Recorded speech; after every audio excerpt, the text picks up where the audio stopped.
नमस्कार बच्चों, क्या हाल चाल है। स्वागत है आप सभी का लर्न एंड फन पे, जहां पे आपको टीचर दिल और दिमाग दोनों से पढ़ाते हैं। तो आज बच्चों हम लोग मिले हैं हेलो एल्केन्स हेलो एरीन के सेकंड लास्ट लेक्चर के लिए, मतलब कि थर्ड लेक्चर। ओह, कंफ्यूजन हो गई। सेकंड लास्ट मतलब आज हमारा जो लेक्चर है उसके बाद जो लेक्चर आएगा चैप्टर खत्म हो जाएगा। वैसे लेक्चर नंबर थर्ड है। फर्स्ट लेक्चर में हमने हेलो एल्केन की प्रिपरेशंस और उसकी IUPAC वगैरह पढ़ा। सेकेंड लेक्चर में हमने हेलो एरीन्स की जो है वो प्रिपरेशन पढ़ी। और आज बच्चों हम लोग फिजिकल प्रॉपर्टीज को पढ़ेंगे और साथ ही साथ आज हम लोग केमिकल प्रॉपर्टीज पे भी काम करने वाले हैं। अब केमिकल प्रॉपर्टीज पे काम कैसे करने वाले हैं, केमिकल प्रॉपर्टीज क्या होती हैं, फिजिकल प्रॉपर्टीज क्या होती हैं, इसके ऊपर बात करी जाए। पता नहीं आपको पता है कि नहीं पता है, लेकिन फिजिकल प्रॉपर्टीज क्या होती हैं, वो प्रॉपर्टीज जिनको पढ़ने के लिए हम लोगों को कोई रिएक्शन करवाने की जरूरत नहीं। जैसे अगर मैं पूछूं कि मेरी टी शर्ट के बारे में कुछ बातें बोलो, तो आप कहोगे ये ब्लू कलर की है, इसमें यहाँ पे कुछ वाइट धारियाँ हैं, इसका गोल गला है, ये मुझे पेट से टाइट है, मतलब जो भी है, ठीक है। ये सब इसकी कौन सी प्रॉपर्टीज़ हैं, ये इसकी फिजिकल प्रॉपर्टीज़ हैं।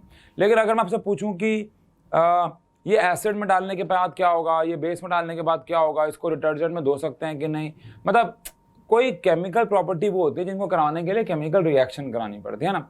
फिजिकल प्रॉपर्टी में हमारे केमिस्ट्री में क्या आता है, फिजिकल प्रॉपर्टी में हमारा आता है melting point, boiling point, solubility, density, polarity, ये सब। और केमिकल प्रॉपर्टी में तो ऑब्वियसली बात है सबके अलग अलग है। मेटल्स के साथ कैसे रिएक्ट हो रहे हैं, सब्स्टिट्यूशन, एलिमिनेशन, एसिड के साथ, बेस के साथ, फिर तो वहाँ तो फिर अंत ही नहीं है कोई, है ना भाई।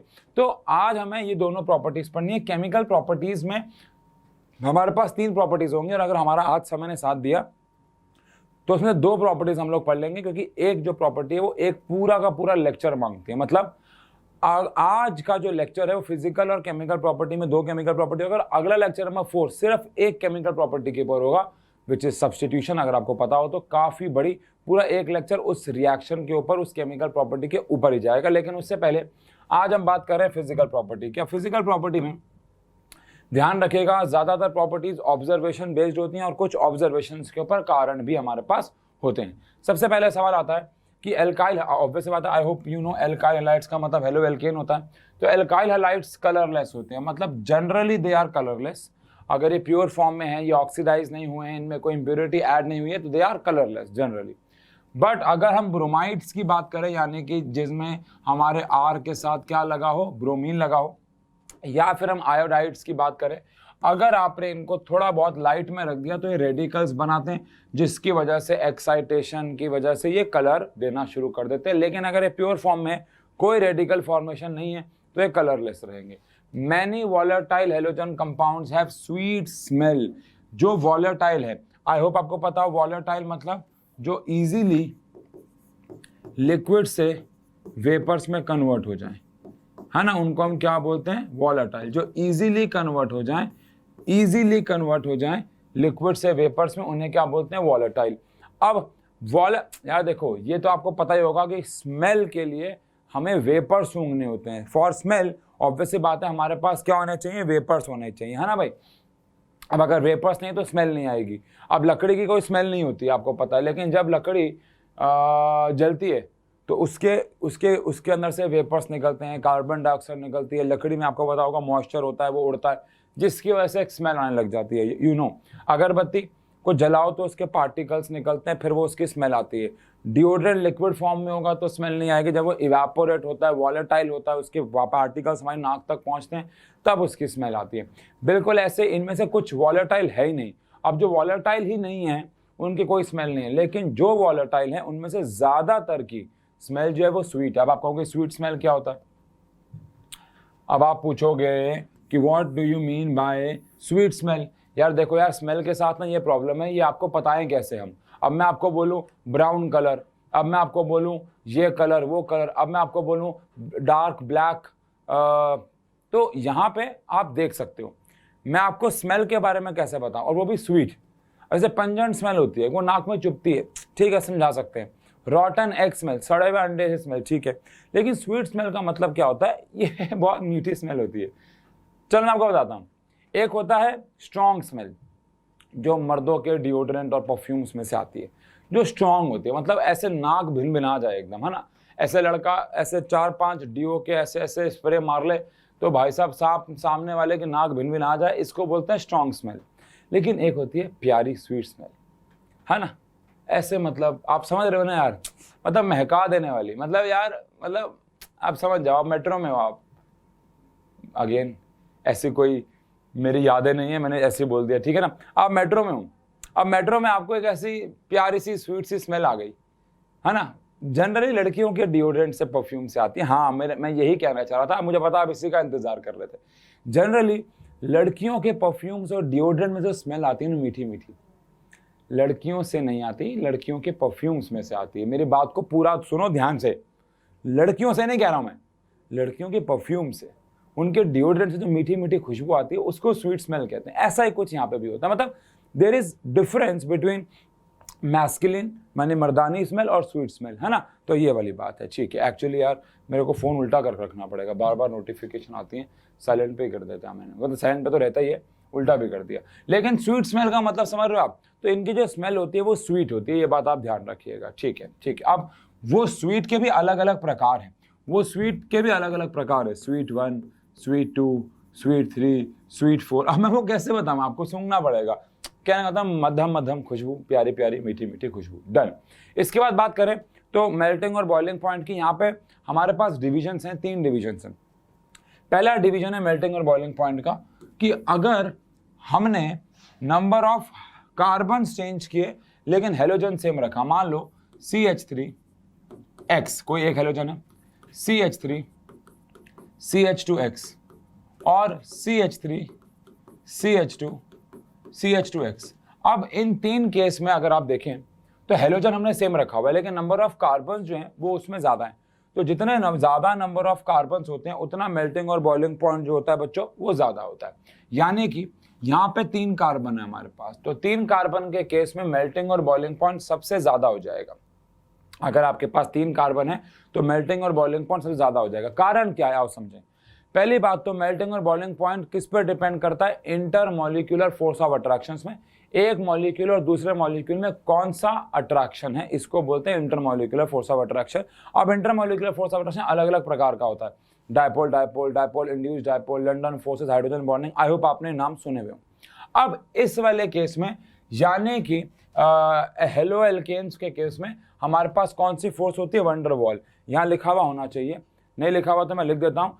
इनके केस में weak van der Waals force of attractions होती हैं, ठीक है जी।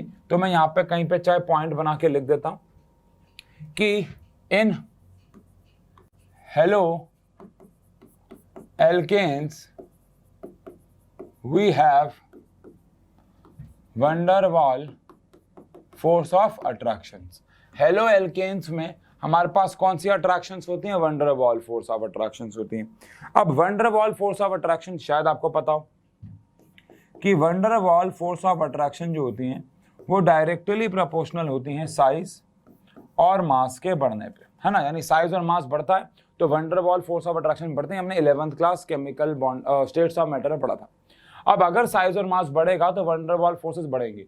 तो इन तीनों में ऑब्वियसली बात है, इसका जो साइज और मास है वो सबसे ज्यादा है, फिर इसका है, और सबसे कम साइज और मास इसका है। तो ऑब्वियस है, तो जितना साइज और मास बढ़ेगा wonder Waals force of attraction बढ़ेंगे और मेल्टिंग और बॉइलिंग पॉइंट बढ़ेगा। तो साइज और मास ज्यादा होने की वजह से उसका मेल्टिंग और बॉइलिंग पॉइंट सबसे ज्यादा होगा, पहली बात। दूसरी बात, यहां तो हमने एक सिचुएशन रखी कि हेलोजन को हमने सेम रखा लेकिन कार्बन को हमने अलग किया। अब हम अगर उल्टा करें कि हेलोजन को अलग करें और कार्बन को सेम करें तो ऑब्वियसली बात है आयोडीन के केस में मेल्टिंग और बॉइलिंग पॉइंट सबसे ज्यादा हो जाएगा, क्योंकि अगेन हेलोजेंस में फ्लोरीन, क्लोरीन, ब्रोमीन, आयोडीन में सबसे ज्यादा साइज और मास होता है। तो अगर हम बात करें RI, RBr, RCl और RF, तो इनमें सबसे ज्यादा मेल्टिंग और बॉइलिंग पॉइंट किसका हो जाएगा, RI का हो जाएगा। अब ये बात ध्यान रखिएगा, नंबर ऑफ कार्बन सेम होने चाहिए, क्योंकि आप एक बारे में कोई एक चीज चेंज करोगे। नंबर ऑफ कार्बन ज्यादा है, हेलोजन सेम है, तो जिसमें सबसे ज्यादा नंबर ऑफ कार्बन है उसका मेल्टिंग और बॉइलिंग पॉइंट ज्यादा होगा। अगेन RI, RBr, RCl और RF में जिसके नंबर ऑफ कार्बन तो सेम हो गए। अब हेलोजन की बात करेंगे, जो जिसमें आयोडीन होगा उसका मेल्टिंग और बॉइलिंग पॉइंट सबसे ज्यादा होगा। अगेन रीजन इज क्योंकि आयोडीन का साइज और मास सबसे बड़ा है। दोनों को एक साथ नहीं चेंज कर सकते, फिर पैरामीटर्स नापने होंगे विच इज क्वाइट डिफिकल्ट। तो ये बात ध्यान रखिएगा, पहली बात। दूसरी बात, अब अगर नंबर ऑफ कार्बन भी सेम है और नंबर ऑफ हेलोजन्स भी जो टाइप ऑफ हेलोजन है वो भी सेम है, तो फिर क्या होगा? तो यहाँ पे तीसरी सिचुएशन आ जाएगी और वो है हमारे पास ब्रांचिंग। वो हमारे पास क्या है बच्चों? ब्रांचिंग। अब इसका क्या मतलब आप समझते हैं। मान लो हमारे पास एक आइसोमर है, यानी एक कंपाउंड है जिसका फॉर्मूला है C5H11Br, यानी कि ब्रोमोपेंटेन। ठीक है जी। अब इसका एक आइसोमर कौन सा बन सकता है? CH3, CH2, वह तो बहुत सारे बन सकते हैं। ऐसा करते हैं, थोड़ा आसान कर देते हैं इसको, 4 वाले ले लेते हैं ना, समझने का मतलब है C4H9Br ले लेते हैं। तो यहाँ पे 4 कार्बन लगा दिए, यहाँ Br लगा दिए, एक तो कंपाउंड ये हो गया। ठीक है जी। Second CH3, CH2, CH, CH3 और यहाँ पे लगा दिया Br।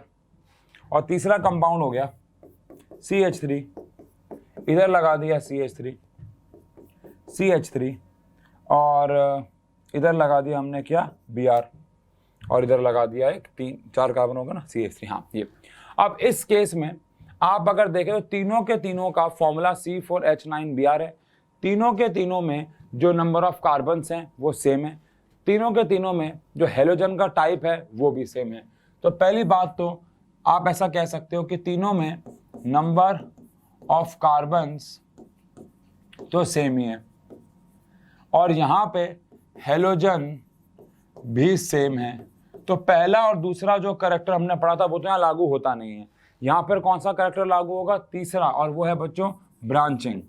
जितनी ज्यादा ब्रांचिंग बढ़ेगी उतना मेल्टिंग और बॉइलिंग पॉइंट कम हो जाएगा, क्योंकि ब्रांचिंग के बढ़ने से जो मॉलिक्यूल्स हैं वो एक दूसरे से दूर होते रहते हैं, जिसकी वजह से van der Waals force of attraction कम होती रहती है। जैसे कि अगर कोई लीनियर कंपाउंड है, मान लो कोई लीनियर कंपाउंड है ऐसा, तो उसका एक मॉलिक्यूल ऐसा है, दूसरा ऐसा होगा, तीसरा ऐसा होगा, चौथा ऐसा होगा, तो वो साथ साथ बैठ पाएंगे। लेकिन जैसे कि ये लीनियर है। लेकिन अगर एक ब्रांच्ड है, जैसे कि ये ब्रांच्ड है, तो इसकी यहाँ पे ब्रांचिंग निकली होगी, फिर अगला वाला, इसकी यहाँ पे ब्रांचिंग निकली होगी, फिर अगला वाला, इसकी यहाँ ब्रांचिंग निकली होगी, जिसकी वजह से मॉलिक्यूल्स दूर हो जाएंगे। और अगर मॉलिक्यूल्स दूर हो गए तो आप समझ सकते हैं कि उनका जो मेल्टिंग और बॉइलिंग पॉइंट है वो कम हो जाएगा, क्योंकि उनको दूर करना आसान होगा, बिकॉज वो पहले से ही दूर है। समझ रहे हो? तो ये कारण है कि अगर हम इन तीनों को कंपेयर करें तो इन तीनों में अगर हम फर्स्ट वाले, सेकेंड वाले और थर्ड वाले का मेल्टिंग पॉइंट और बॉइलिंग पॉइंट के ऑर्डर की बात करें तो सबसे ज़्यादा जो है वो फर्स्ट वाले का होगा और सबसे कम जो है वो थर्ड वाले का होगा, क्योंकि मेल्टिंग और बॉइलिंग पॉइंट इनवर्सली प्रोपोर्शनल होता है ब्रांचिंग के। जितनी ज़्यादा ब्रांचिंग बढ़ेगी मेल्टिंग और बॉइलिंग पॉइंट उतना कम हो जाएगा। तो हमने यहाँ पे 3 बातें करी। पहली बात क्या करी बताओ? पहली बात करी कि अगर नंबर ऑफ कार्बन बढ़े लेकिन हेलोजन सेम रहे तो जिसका सबसे ज़्यादा, जिसके पास नंबर ऑफ कार्बन है उसमें होगा। सेकेंड हमने बात की कि नहीं यार, कार्बन जो है वो अब हम क्या रखेंगे सेम, लेकिन हेलोजन जो है वो क्या करेंगे चेंज। तो जिसमें आयोडीन लगा होगा या जिसमें सबसे बड़ा साइज का हेलोजन लगा होगा उसमें साइज और मास बढ़ने की वजह से अगेन वंडर वॉल फोर्स बढ़ जाएंगे, मेल्टिंग बॉइलिंग पॉइंट बढ़ जाएगा।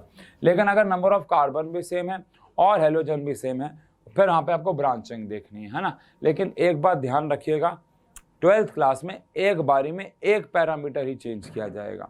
ऐसा नहीं है कि आप एक बारी में एक से ज़्यादा पैरामीटर, यानी आप लेंथ भी चेंज कर रहे हो, मतलब नंबर ऑफ कार्बन्स भी चेंज कर रहे हो और हेलोजन भी चेंज कर रहे हो और ब्रांचिंग भी। नहीं नहीं नहीं नहीं नहीं, फिर आपको सबके पैरामीटर्स नापने होंगे, फिर आपको नापना होगा कि कौन कितना है, otherwise it is not possible. ठीक है जी, चलिए डन है। आगे बात करें, इसके बाद डेंसिटी की बात कर ले, ज़्यादा कुछ है नहीं पढ़ने के लिए। जो ब्रोमो है, जो आइडो है या फिर पॉलीक्लोरो डेरिवेटिव्स हैं, यानी कोई भी हेलो एल्केन है of hydrocarbons are heavier than water, ये पानी से भारी होते हैं और डेंसिटी इंक्रीज होती है with increase in number of carbon atoms. यानी अगर नंबर ऑफ कार्बन के एटम्स बढ़ेंगे, हेलोजन का साइज जैसे वही आयोडीन वाला बढ़ेगा तो डेंसिटी बढ़ती चली जाएगी। यानी अगर मैं यहाँ पे ऑर्डर ऑफ डेंसिटी लगाऊं तो बहुत नॉर्मल सी बात है कि CH3 अगेन वही Br, CH3 CH2 Br, CH3 CH2 CH2 Br में सबसे ज़्यादा डेंसिटी इसकी हो जाएगी। ये पहला केस मैंने लगाया। दूसरा case number of carbon same है, मान लो CH3 CH3 CH3, लेकिन एक के साथ लगा हुआ है आयोडीन, एक के साथ लगा हुआ है ब्रोमीन और एक के साथ लगा हुआ है क्लोरीन। तो आयोडीन वाले केस में सबसे ज़्यादा हो जाएगा। अगेन रीजन इज वही साइज और मास बढ़ना, जिसकी वजह से डेंसिटी बढ़ जाएगी। ठीक है जी, चलिए अगला आता है हमारे पास सॉल्युबिलिटी। अब अगर आप यहाँ से ना पढ़ो तो आप कॉमन सेंस लगाओ, क्या हेलो एल्केन पानी में सॉल्युबल होते हैं? आवाज़ आ रही ना मेरी? यस। क्या हेलो एल्केन पानी में सॉल्युबल होते हैं? तो आंसर है हेलो एल्केन पानी में सॉल्युबल ना के बराबर होते हैं। देखो, पानी में सॉल्युबल होने के लिए आपके पास कुछ प्रॉपर्टीज होनी चाहिए। जैसे पहली प्रॉपर्टी, आपके पास या तो हाइड्रोजन बॉन्डिंग की ताकत होनी चाहिए, इनके पास वो नहीं है। या तो आप बहुत ज़्यादा पोलर होने चाहिए, ये पोलर भी नहीं है। या फिर आपके पास स्ट्रॉन्ग मतलब वही पोलर हो गया, डायपोल हो गया। या फिर आप आयनाइज हो जाओ, या आयनिक कंपाउंड भी नहीं है, या ये आयनाइज होते भी नहीं है। तो देखा जाए तो इनके पास तीनों ही प्रॉपर्टीज नहीं है। अब आप कहोगे कार्बन और हेलोजन का बॉन्ड तो पोलर होता है। जैसे एग्जांपल ले लेते हैं CH3Br। अब CH3Br में बच्चा कहता है कि carbon is positive and Br is negative. तो इसके पास तो डायपोल है, 11th क्लास, शायद याद आ रहा हो, केमिकल बॉन्डिंग। तो इसके पास तो डायपोल है, लेकिन इसके पास हाइड्रोजन हाइड्रोजन और हाइड्रोजन इस तरीके से बैठे होते हैं। पहली बात, इसका डायपोल मोमेंट तो इसके डायपोल मोमेंट को कंप्लीटली कैंसिल कर देता है, और इसका जो डायपोल मोमेंट है वो इसको पार्शियली कैंसिल कर देता है, जिसकी वजह से इनका जो डायपोल मूवमेंट होता है, यानी जो इनकी पोलैरिटी होती है, यानी कि जो इनको पोलर पावर होती है, इतनी ज़्यादा कम होती है कि यानी कि ना के बराबर पोलर होते हैं, मना नहीं कर रहे हैं, लेकिन ना के बराबर पोलर होते हैं। दे आर स्लाइटली पोलर, और उसी कारण से ये पानी में या तो घुलते ही नहीं है, और अगर घुलेंगे भी तो बहुत ज़्यादा कम घुलते हैं। मतलब इट इज़ जस्ट लाइक आपने मिट्टी पानी में घोली, 90% 99% मिट्टी पानी में बैठ गई, कुछ पार्टिकल जो इसके अंदर के थे वो सॉल्युबल से हो गए, पानी को गंदा कर दिया, दैट्स इट। ऐसे ना के बराबर यहाँ पे चीज़ें घुलती हैं, बिकॉज हाँ, हीट करोगे, ज़बरदस्ती गर्म करोगे तो घुल जाएंगे। हम यहाँ अभी रूम, देखो यार, हम रूम टेम्परेचर की बात कर रहे हैं, गर्म करना पड़ता है, इसकी वजह से इनके बॉन्ड जो है वो डिसोसिएट हो जाते हैं, फिर ये आयनाइज होते हैं, वो अलग बात है, और वो यहाँ पे शायद लिखा भी हुआ है, हाँ लिखा भी हुआ है। लेकिन अगर नॉर्मल तरीके से इन्हें पानी में डाल दिया जाए और घोल दिया जाए रूम टेम्परेचर पे, तो दे आर नियरली इनसॉल्युबल। ठीक है जी। तो haloalkanes are very slightly soluble in water. In order for a haloalkane to dissolve in water, आपको एनर्जी देनी पड़ेगी ताकि इनकी जो अट्रैक्शन है उसको तोड़ दिया जाए और पानी में ये घुल जाएं। ठीक है जी। And break the hydrogen bonds between water molecules. Water molecules के बीच में बहुत स्ट्रॉन्ग बॉन्ड है, उसको तोड़ने के लिए डायपोल डायपोल अट्रैक्शन चाहिए, तो जो कि इनके पास है नहीं, तो फिर आपको हीट करना पड़ता है, जिसकी वजह से वाटर के बीच में जगह बच जाए और ये उसके अंदर एंटर कर जाए। Otherwise they are insoluble, nearly insoluble. ठीक है जी। तो बच्चों, ये हमारे पास कौन सी प्रॉपर्टीज हुई? Physical properties. फिजिकल प्रॉपर्टी में पहले हमने क्या पढ़ा? सबसे पहले हमने पढ़ा कि ये कलरलेस हैं, इनके पास स्वीट स्मेल है। फिर हम लोगों ने पढ़ा कि जो हेलो एल्केन्स हैं, अगर हम उनके मेल्टिंग और बॉइलिंग पॉइंट की बात करें तो 3 ऑर्डर हमने उनके पढ़े, जो कि अभी हमने बात की। फिर उसके बाद हम लोगों ने बात की कि डेंसिटी, साइज और मास बढ़ने पर डेंसिटी बढ़ेगी, और फिर हमने बात की solubility, they are nearly insoluble in water. अब यहाँ पे केमिकल प्रॉपर्टीज़ पे हम लोग आते हैं। अभी तक हम फिजिकल प्रॉपर्टीज़ की बात कर रहे थे, अब हम लोग केमिकल प्रॉपर्टी पे आ रहे हैं, और हमारे पास केमिकल प्रॉपर्टीज़ कुल मिला के 3 हैं। 3 प्रॉपर्टी में सबसे पहले आ रही है, जो हम नहीं पढ़ेंगे आज, वो है nucleophilic substitution reaction. Nucleophilic substitution reaction जो होती है, इसका क्या मतलब होता है ये तो मैं आपको तभी समझाऊंगा जब पढ़ाएंगे, बट आप सब्स्टिट्यूशन वर्ड को अगर पकड़ें तो इसका मतलब होगा एक को हटाना और एक को लगाना। ऑब्वियस सी बात है, सब्स्टिट्यूशन का मतलब यहाँ पे क्या होगा? एक को हटा के दूसरे को लगा देना, इसको ही तो बोलते हैं सब्स्टिट्यूशन। फिर आएगा एलिमिनेशन। एलिमिनेशन का मतलब होगा सिर्फ कुछ निकाल रहे हैं, है ना। आई होप आपको पता हो, ऑर्गेनिक के अंदर हमारे पास कुल मिला के कौन कौन से रिएक्शंस होती हैं।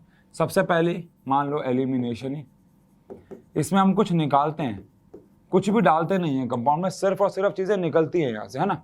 एक सेकेंड। पहली आती है हमारे पास एलिमिनेशन रिएक्शन। एलिमिनेशन रिएक्शन का मतलब क्या होता है? जिसमें हम कुछ निकाले, मतलब कुछ डालेंगे नहीं कंपाउंड में से, सिर्फ कुछ निकलेगा। फिर आती है हमारे पास सब्स्टिट्यूशन।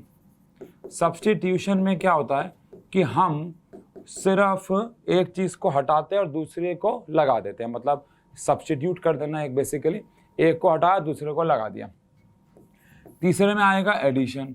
एडिशन का मतलब होता है कि भाई हम सिर्फ और सिर्फ कुछ ऐड करेंगे, कुछ वहाँ से निकालेंगे नहीं, सिर्फ ऐड होगा। और चौथा होता है रीअरेंजमेंट। अब रीअरेंजमेंट का मतलब होता है कि आप चीज़ों को इधर उधर कर दोगे, ठीक है ना, कुछ भी ना तो सब्स्टिट्यूट हो रहा है बेसिकली देखा जाए, ना ही एलिमिनेट हो रहा है, ना ही ऐड हो रहा है, बस चीज़ें इधर उधर खिसक रही हैं, उसे बोलते हैं रीअरेंजमेंट।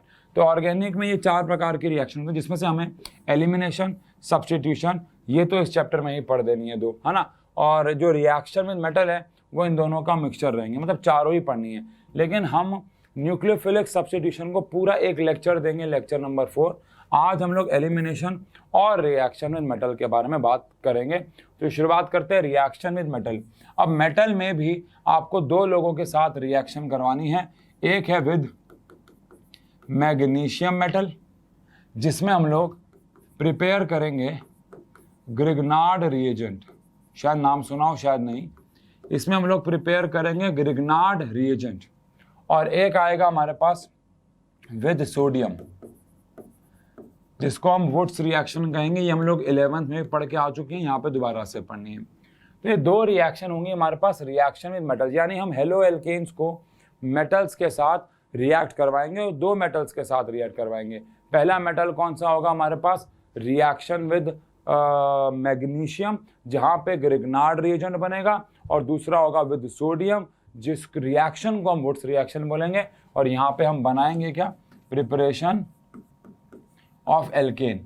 हम यहाँ पे एल्केन फॉर्म करेंगे। अगर आपको वुड्स रिएक्शन याद है तो शायद याद हो कि इस रिएक्शन में हम एल्केन जो है वो फॉर्म करते हैं, ठीक है जी। अब सबसे पहले हमारे पास आ रहा है रिएक्शन विद ऑर्गेनोक्लोराइड्स, मतलब ब्रोमाइड, मतलब ग्रिग्नार्ड रिएजेंट हम बना रहे हैं। तो एक बहुत महान साइंटिस्ट थे विक्टर ग्रिग्नार्ड, जिन्होंने 1900 में मैग्नीशियम के साथ हेलो एल्केन्स को रिएक्ट करवाया और ऑर्गेनो मेटेलिक कंपाउंड्स बनाए, यानी ऐसे कंपाउंड्स बनाए जिसमें मेटल था और वो ऑर्गेनिक थे। मतलब ऐसा नहीं है पहले कंपाउंड थे, लेकिन इन्होंने मैग्नीशियम के ऑर्गेनो मेटल कंपाउंड बनाए विद हेलो एल्केन्स। और सबसे इम्पॉर्टेंट बात यह है कि ये जो बनाया इन्होंने, इसको हम लोग ग्रिग्नार्ड रिएजेंट बोलेंगे, बिकॉज विक्टर ग्रिग्नार्ड ने बनाया। लेकिन ये ग्रिग्नार्ड रिएजेंट अपने आप में इतना इम्पॉर्टेंट है, इम्पॉर्टेंट क्यों है वो आप समझोगे जब आप आगे के लेक्चर्स ऑर्गेनिक के लोगे। इस चैप्टर में नहीं, आपको लगेगा बस इस चैप्टर में ग्रिग्नार्ड रिएजेंट आर चला गया। हाँ, कन्वर्जन्स में बहुत काम आएगा, लेकिन मेरे शब्द आप याद रखिएगा। सेकेंड चैप्टर जो ऑर्गेनिक का हम लोग पढ़ेंगे, alcohol, phenol, ether. Third chapter जब हम पढ़ेंगे एल्डिहाइड, कीटोन, कार्बोक्सिलिक, और इवन फोर्थ जब हम पढ़ेंगे एमीन्स, तो आपको खुद देखने को मिलेगा कि हर चैप्टर में 2 से लेकर 3 बार कम से कम ये इस्तेमाल होगा। यानी ग्रिग्नार्ड रिएजेंट अपने आप में एक बहुत इंपॉर्टेंट कंपाउंड है। लेकिन इसे बनाते कैसे हैं? अगर मैं जनरल रिएक्शन लिखूं तो R के साथ आपने X ले रखा है और आपको उसके अंदर Mg डाल देना है। R के साथ आपने X ले रखा है और आपको उसके अंदर Mg डाल देना है। ध्यान से सुनिएगा, कंडीशंस प्रॉपरली ड्राई होनी चाहिए, एनहाइड्रस होनी चाहिए, आसपास ह्यूमिडिटी, मॉइस्चर नहीं होना चाहिए, वरना जो ग्रिग्नार्ड रिएजेंट बनने वाला है वो खराब हो जाएगा। तो Mg इसके बीच में जाके छलांग मार देगा, R Mg के साथ X लग जाएगा। यानी मैग्नीशियम जो कि 2 बॉन्ड बनाता है वो एक बॉन्ड बना लेगा हमारे एल्काइल के साथ और एक बॉन्ड बना लेगा वो हमारे हेलोजन के साथ। इसके कुछ एग्जांपल्स अगर हम लोग ले, जैसे CH3 के साथ मान लो Cl लगा हुआ है और आपने उसके अंदर क्या डाल दिया, Mg, तो Mg छलांग मार के बीच में आ जाएगा और क्या बन जाएगा, CH3 MgCl। ठीक है जी, बहुत आसान है यार, CH3 MgCl। आओ एक और कंपाउंड देख लें, CH3 CH2 Br के साथ सबसे ज़्यादा स्टेबल रहते हैं कंपाउंड्स और मैग्नीशियम के साथ रिएक्ट करा दिया तो CH3 CH2 MgBr बन जाएगा। अब अगेन ऐसा नहीं है कि ये रिएक्शन हम बेंजीन के साथ या अल्काइल हैलाइड के साथ नहीं करा सकते, बिल्कुल करा सकते हैं। ये हमारे पास Cl लगा हुआ है, इसके अंदर डाल दिया Mg, तो बेंजीन के ऊपर MgCl बन जाएगा। यानी ये जो कंपाउंड्स हम लोग बना रहे हैं, ये जो बन रहा है, ये जो बन रहा है, ये जो बन रहा है, ये जो है, इसे ग्रिग्नार्ड रिएजेंट कहते हैं। इसको हम लोग कहते हैं, सब जो बन रहे हैं क्या कहते हैं, ग्रिग्नार्ड रिएजेंट। और ये इसको एक स्पेशल नाम इसलिए दिया गया क्योंकि ऑर्गेनिक के अंदर इसकी अपनी एक इंपॉर्टेंस दिखेगी आपको। ऑर्गेनिक के अंदर वो खुद दिखेगा, यार ये तो बड़ा इंपॉर्टेंट कंपाउंड है, ये तो हमारी लाइफ में काफ़ी ज़्यादा जो है वो काम आ रहा है ऑर्गेनिक में खासकर। ठीक है जी। इसके बाद हमारे पास आती है सेकेंड रिएक्शन, आप कह सकते हैं, यानी कि रिएक्शन विद सोडियम मेटल। अब रिएक्शन विद सोडियम मेटल जो है, सोडियम मेटल के साथ रिएक्शन, एक्चुअली इस रिएक्शन का एक और नाम भी है और वह वुड्स रिएक्शन, यानी कि ये नेम रिएक्शन है। अब वुड्स रिएक्शन में क्या होता है, तो वुड्स रिएक्शन में हमारे पास R के साथ X होता है, एक्चुअली इसके 2 मॉलिक्यूल्स होते हैं और इस 2 मोल्स होते हैं, और हमने इसके अंदर 2 मोल सोडियम डाला होता है। ध्यान रहे यहाँ पे डाला होता है हमने साथ में ड्राई ईथर, हमने इसके अंदर डाला होता है ड्राई ईथर। अब ईथर तो यहाँ पे ऑब्वियसली बात है एक रिएजेंट का काम कर रहा है, लेकिन ड्राई क्यों है ये? अगर यहाँ पे पानी होगा तो आप सब जानते हैं सोडियम जो कि एक बहुत हाईली रिएक्टिव मेटल है, बहुत ज़्यादा हाईली रिएक्टिव मेटल है। अगर हमने यहाँ पे सोडियम को मॉइस्चर्ड ईथर में या वेट ईथर में या मान लो ऐसे ईथर में डाल दिया जहाँ पे आसपास पानी है, तो सोडियम विल रिएक्ट और फिर रिएक्शन नहीं होगी जो हम करवाना चाह रहे हैं। क्या रिएक्शन करवाना चाह रहे हैं? ये जो 2 सोडियम है ये दोनों X को लेके निकल जाएंगे और ये क्या बना देंगे हमारे लिए 2NaX। अब ये जो R है, एक R दूसरे R के सामने अकेला रह जाएगा, एक R दूसरे R के सामने अकेला रह जाएगा, और अगर एक R दूसरे R के सामने अकेला रह गया तो ये आपस में बॉन्ड बना लेंगे और ये क्या फॉर्म कर देंगे, एल्केन। क्या फॉर्म कर देंगे, एल्केन। जैसे कि आप समझें, CH3 के साथ आपने ले लिया Br और आपने इसके 2 मोल्स ले लिए, आपने इसके अंदर डाल दिया सोडियम और again in the presence of क्या डाल दिया, ड्राई ईथर। अब CH3Br के अंदर जब सोडियम डाला गया तो सोडियम Br को लेके निकल गया और क्या बना दिया इसने, 2NaBr, और CH3 जो है वो CH3 के साथ जुड़ गया, यानी इसको हम कपलिंग कह देते हैं, यानी नंबर ऑफ कार्बन जो है वो डबल हो जाएंगे। अब ऐसा नहीं है कि आप यही कंपाउंड ले रहे हो, सिर्फ आप ब्रांच ले लो, आप कैसा भी ले लो, ये कपल अप ही होगा। जैसे यहाँ पे आपने Cl ले लिया, इसके 2 ले लिए, यहाँ पे 2Na ले लिया और again in the presence of क्या ले लिया, ड्राई ईथर। अब ये क्या करेगा, तो CH3 फॉर्म करेगा और ये कपल अप हो जाएगा, यानी कि CH3 और CH3, यानी ये पूरा का पूरा हिस्सा इस पूरे के साथ उल्टा होके लग जाएगा एज यू नो, और सोडियम जो है वो 2 Cl को लेके निकल जाएगा और क्या बना देगा, 2NaCl।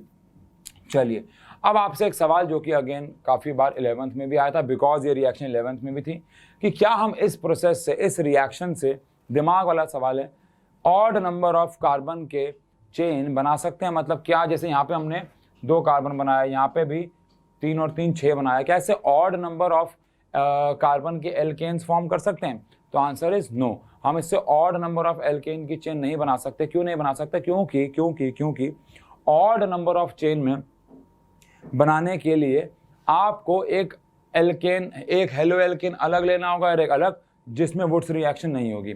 वुड्स रिएक्शन हमेशा सेम हेलो एल्केन के साथ होती है।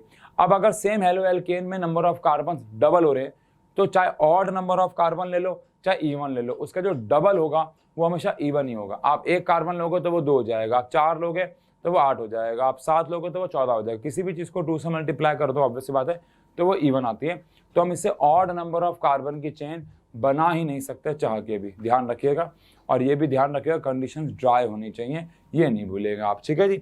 अच्छा, यहाँ पे अगर हम एक आध रिएक्शन और कर लें, जैसे CH3 CH2 CH2 CH3 CH2Br, अब आप कुछ भी ले लो, मतलब कुछ भी ले लो, उससे कोई फर्क नहीं पड़ता, और आप उसके अंदर सोडियम डाल दो in the presence of dry ether, तो क्या होगा, सोडियम जो है Br को लेके निकलेगा ही निकलेगा। तो 2NaBr तो बना ही दिया इन्होंने, और ये कपल अप हो जाएगा, यानी कि CH3 CH2 CH2 CH CH3 CH2। इस पूरे के साथ ये पूरा दोबारा लग जाएगा, है ना, ये हटा दें यहाँ से। क्या होगा, ये पूरा लग गया तो CH2 CH CH3 CH2 CH2 और CH3, और यहाँ से 2NaBr का लॉस हो जाएगा।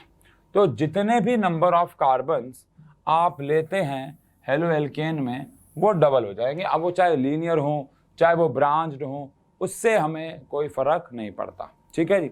इसके बाद आती है हमारे पास एलिमिनेशन रिएक्शन। एलिमिनेशन रिएक्शन में मैंने आपको बताया, पहली बात तो दूसरी हमारी केमिकल प्रॉपर्टी आ रही है, और एलिमिनेशन रिएक्शन में मैंने बताया कि हम सिर्फ कुछ ना कुछ निकालते हैं, कुछ डालते नहीं है, सिर्फ निकालते हैं। और इस एलिमिनेशन को हम दो नाम से बुलाते हैं। एक तो इसको बीटा एलिमिनेशन भी कहते हैं, इसको हम बीटा, ओहो क्या स्पेलिंग लिख दी मैंने, इसको हम लोग क्या भी कहते हैं बच्चों, बीटा एलिमिनेशन रिएक्शन भी कहा जाता है।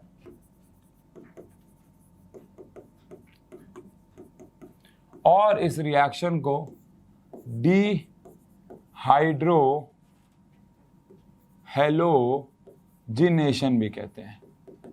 इसके दो नाम है, एक इसका नाम है बीटा एलिमिनेशन मतलब, और एक है डिहाइड्रो हैलोजिनेशन। अब पहले समझते हैं इसका नाम बीटा एलिमिनेशन क्यों है। आई होप आपको पता हो, जिस कार्बन के साथ फंक्शनल ग्रुप लगा होता है उसे अल्फा कार्बन बोलते हैं, और उसके साथ वाले कार्बन को बीटा कार्बन बोलते हैं। तो इसमें अल्फा कार्बन से तो हैलोजन जाएगा ही जाएगा, अभी दिखाएंगे बीटा कार्बन से हाइड्रोजन भी जाएगा। तो यहाँ से अल्फा कार्बन से तो एलिमिनेशन हो ही रहा है, साथ साथ बीटा कार्बन से भी एलिमिनेशन हो रहा है, जिसकी वजह से इसको बीटा एलिमिनेशन बोलते हैं, पहली बात। दूसरी बात, इसमें से हाइड्रोजन का भी हम लॉस करवाने वाले हैं और हेलोजन का भी लॉस करवाने वाले हैं। हाइड्रोजन भी लॉस होगा, हेलोजन भी लॉस होगा, इसलिए इसका नाम डिहाइड्रो हैलोजिनेशन भी पड़ गया, क्योंकि यहाँ पे हाइड्रोजन का भी लॉस होने वाला है और हेलोजन का भी लॉस होने वाला है, तो डिहाइड्रो हैलोजिनेशन इसका नाम हो जाता है, ठीक है। अब होता क्या है इस रिएक्शन में, बहुत सिंपल सी रिएक्शन है। CH3 CH2 के साथ लगा हुआ है Br, ठीक है। अब अगर आप जानते हो तो ये वाला अल्फा कार्बन हो गया, ये वाला बीटा, मैं हर बार नहीं लिखूंगा, लेकिन यहाँ पे कार्बन के साथ हेलोजन लगा हुआ है, तो ये अल्फा कार्बन हो गया और ये बीटा कार्बन हो गया। अब यहाँ पे आप इसके अंदर डालेंगे KOH, लेकिन ध्यान से सुनने वाली बात यह है कि ये KOH जो है वो एल्कोहलिक होगा। दो प्रकार के KOH और NaOH यानी बेस होते हैं, एक एक्वास जिनको हम पानी में घोल के रखते हैं, और एक एल्कोहलिक जिनको हम एल्कोहल में घोल के रखते हैं। तो यहाँ पे हमें KOH एल्कोहलिक लेना है, एक्वास नहीं। एक्वास लेंगे तो सब्सटीट्यूशन हो जाएगा, जिसको हम आगे पढ़ने वाले हैं, तो एक्वास नहीं लेना है, एल्कोहलिक KOH लेना है। अब अगर हमने एल्कोहलिक KOH लिया तो क्या होगा, यहाँ से यानी अल्फा कार्बन से Br और बीटा कार्बन से H का लॉस होगा। पहले इसको लॉस करवाते हैं, तो क्या बन जाएगा CH3, इससे तो कुछ गया ही नहीं, यहाँ से एक H चला गया और यहाँ से Br चला गया, इनका एक एक बॉन्ड कम हो गया, तो ये डबल बॉन्ड यानी कि एल्कीन बना देंगे। यहाँ से Br, यहाँ से H, इनके भी डबल बॉन्ड। अब लॉस किसका होगा, सब बच्चों को अक्सर ऐसा लगता है कि यहाँ से Br गया, यहाँ से H गया तो HBr का लॉस हो गया, बट ऐसा नहीं होता है। यहाँ से Br गया, यहाँ से H गया तो HBr का लॉस एक्चुअली होता नहीं है, क्योंकि HBr एक एसिड होता है, KOH एक बेस होता है, तो वो सॉल्ट और वाटर, यानी कि एक्चुअली KBr का लॉस होगा और H2, यानी कि यहाँ से OH H को लेके गया मान लो, और K जो है Br को, तो KBr और H2। बहुत सारे बच्चों को, क्योंकि ये रिएक्शन 11th क्लास में भी आई थी अगर आपको याद हो, तो बहुत सारे बच्चों को लगता था वहाँ पे भी कि यहाँ पे H और यहाँ से Br, HBr का लॉस होगा, बट ऐसा होता नहीं है, या कह लो ऐसा होता है, लेकिन HBr KOH के साथ फर्दर रिएक्ट होके KBr और H2O फॉर्म कर लेता है। चलो अब एक और एग्जांपल लेते हैं, CH3 CH2 के साथ Cl लगा हुआ, आपने इसके अंदर डाल दिया KOH एल्कोहलिक, ये अल्फा कार्बन है, ये बीटा है, यहाँ से Cl, यहाँ से H, तो CH3 CH2 CH double bond CH2 बन जाएगा, बोलो। और यहाँ से K और यहाँ से Cl, किसका लॉस हो जाएगा, KCl, और साथ में लॉस हो जाएगा किसका, H2O का सॉरी तो एक तरफ से KCl और एक तरफ से H2। लेकिन यहाँ पे आपको ये रिएक्शन तो बड़ी आसान लगी होगी, अल्फा कार्बन से हेलोजन, बीटा से हाइड्रोजन, लेकिन मजा कब आएगा सोचो, जब इन रिएक्शन के अंदर एक से ज़्यादा अल्फा एक से ज़्यादा बीटा हाइड्रोजन या बीटा कार्बन होंगे। जैसे कि पहली बात तो इस रूल को हम लोग सेट-ज़ेफ, एक बार स्पेलिंग देख लेना यार, सेट-ज़ेफ रूल बोलते हैं। अब सेट-ज़ेफ रूल क्या कहता है, आप पहले इसको समझते हैं फिर इस रूल को भी लिख लेंगे। तो सेट-ज़ेफ रूल के हिसाब से अगर जैसे कि CH3 CH2 CH CH3 और यहाँ पे क्या लगा हुआ है Cl, अब इस केस में हमारे पास ये तो अल्फा कार्बन है, ये बीटा है, ये भी तो बीटा है क्योंकि अल्फा के साथ वाला बीटा होता है। अब हाइड्रोजन यहाँ से भी जा सकता है और हाइड्रोजन यहाँ से भी जा सकता है। अगर हाइड्रोजन गया यहाँ से तो CH3 CH2 C, यहाँ से Cl चला गया, यहाँ से H, यहाँ से Cl चला गया, यहाँ से H, तो CH डबल बॉन्ड CH2 बन जाएगा। अगेन KC वो सब तो लॉस होगा यार, वो सब मैं अब आप समझ ही गए। लेकिन अगर Cl गया यहाँ से और H गया यहाँ से, अगेन एल्कोहलिक KOH डालने पे Cl गया यहाँ से, H गया यहाँ से, तो CH3 CH double bond CH CH3 का लॉस होगा। तो ये दो अलग अलग प्रोडक्ट्स फॉर्म हो जाएंगे, है ना।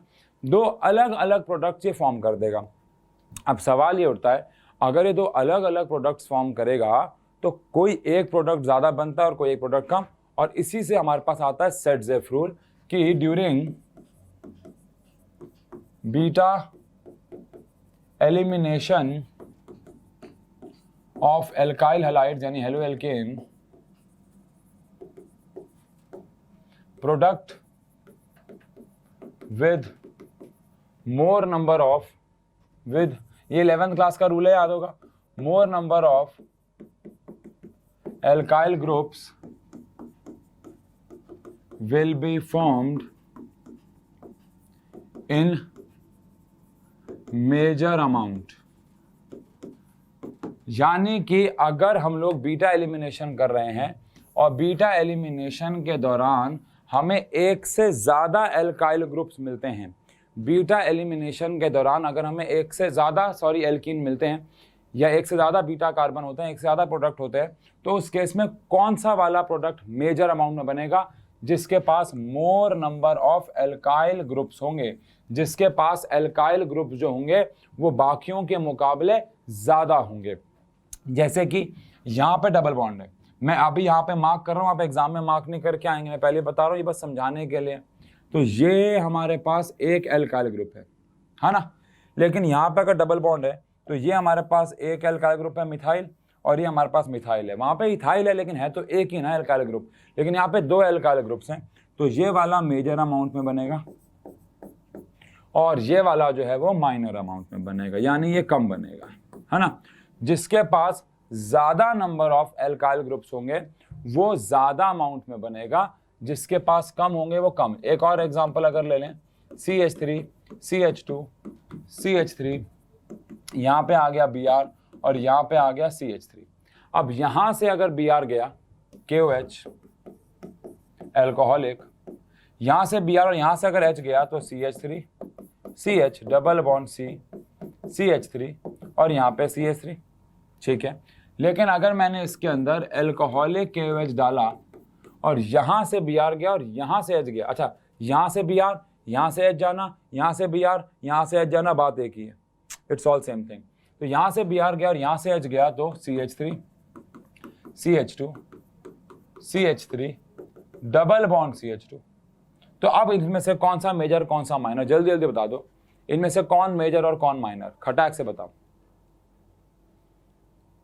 ये डबल बॉन्ड है, इसके पास एक एल्काइल ग्रुप, दो एल्काइल ग्रुप और तीन एल्काइल ग्रुप, वहाँ पे आ जाएं तो इसके पास ये एक एल्काइल ग्रुप डबल बॉन्ड और ये दो, तो अब इसके पास सिर्फ दो एल्काइल ग्रुप हैं लेकिन इसके पास तीन हैं, यस। तो ये जो बनेगा वो मेजर अमाउंट में बनेगा यानी ज़्यादा बनेगा, और ये जो बनेगा वो माइनर अमाउंट में बनेगा यानी कम बनेगा। तो अगेन आई रिपीट, अगर एक रिएक्शन में एलिमिनेशन के दौरान एक से ज़्यादा एल्कीन पॉसिबल हैं तो वो वाला एल्कीन ज़्यादा अमाउंट में बनेगा जिसके पास एल्काइल ग्रुप ज़्यादा होंगे। ऐसा सेट-ज़ेफ रूल जी का कहना था। ठीक है जी।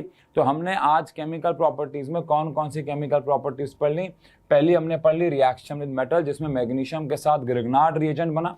उसके बाद हमने सोडियम के साथ वुड्स रिएक्शन कराई, काफी इंपॉर्टेंट है बिकॉज ये नेम रिएक्शन भी है। और उसके बाद हम लोगों ने एलिमिनेशन कराई, जिसको हमने बीटा एलिमिनेशन, अच्छा हमने इसको डिहाइड्रो हेलोजनेशन की बुरा समझ रहे हो ना, क्योंकि यहाँ से हेलोजन भी जा रहा है और यहाँ से हाइड्रोजन भी जा रहा है, तो नाम पड़ गया डिहाइड्रो हेलोजनेशन। और अब वैसी बात है, हमने फिजिकल प्रॉपर्टीज तो पढ़ी ही पढ़ी। अब हमारा जो अगली क्लास का यानी कि जो लास्ट लेक्चर होगा उसमें क्या करने वाले हैं हम। तो सबसे पहली बात तो आपको याद हो, हमने बात की कि हमारे पास केमिकल प्रॉपर्टीज 3 हैं, जिसमें से हमारे पास सब्स्टिट्यूशन रिएक्शन अभी हमने नहीं पढ़ी है, और ऐसी वैसी भी सब्स्टिट्यूशन नहीं है, ये न्यूक्लियोफिलिक सब्स्टिट्यूशन है, इसको पढ़ेंगे।